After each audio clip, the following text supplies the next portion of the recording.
Alors, les amis, qu'est-ce qu'on nous dit? Comment la France, chassée du Mali, combat indirectement la junte au pouvoir et ses soutiens russes via les militaires ukrainiens? Si elle a quitté le Mali, la France apporte une aide opérationnelle à des militaires ukrainiens sur place, passés par la Légion étrangère, donc Légion étrangère française, et qui coopèrent avec les rebelles Touaregs. Les rebelles Touaregs qui, à leur tour, coopèrent avec les djihadistes, les terreaux. Donc, ça veut dire quoi? C'est une chaîne de terreau.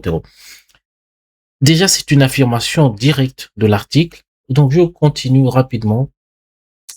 Les forces françaises ne sont officiellement plus sur le sol malien et pourtant elles continuent à opérer indirectement. Waouh! Selon une source sécuritaire française, alors encore une fois, je me méfie quand on nous parle de source, j'ai pas lu tout, mais quand on nous parle de source, selon une source, faites toujours très attention. Il y a souvent des inventions. Selon une source sécuritaire française, la France se repose maintenant sur de nombreux militaires ukrainiens francophones passés par la Légion étrangère.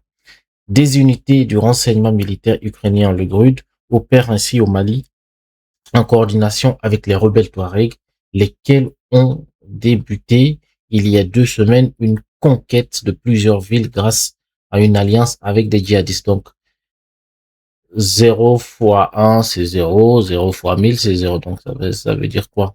C'est ensemble quand ils coopèrent avec des terreaux, donc ils vont forcément être considérés comme terreaux vis-à-vis du gouvernement malien. Les rebelles indépendantistes Touaregs cherchent ainsi à affaiblir la junte au pouvoir à Bamako, tandis que la France et l'Ukraine veulent renverser les soutiens russes de la junte, les anciens de la milice Wagner renommée Africa Corps, qui ont tout fait pour chasser, qui ont tout fait pour chasser la France de l'Afrique. Oh. Donc la France n'a aucune responsabilité. Donc voilà. C'est à vous de comprendre ce que vous voulez.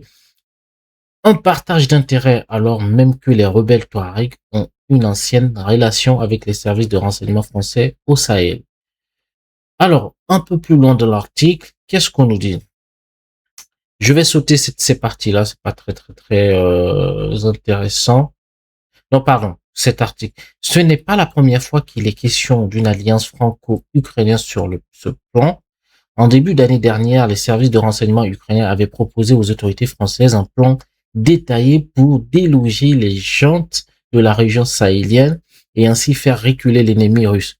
Les juntes sahéliens, donc ils veulent dire quoi? Donc ils veulent intervenir aussi au Burkina et au Niger. Donc préparez-vous, hein.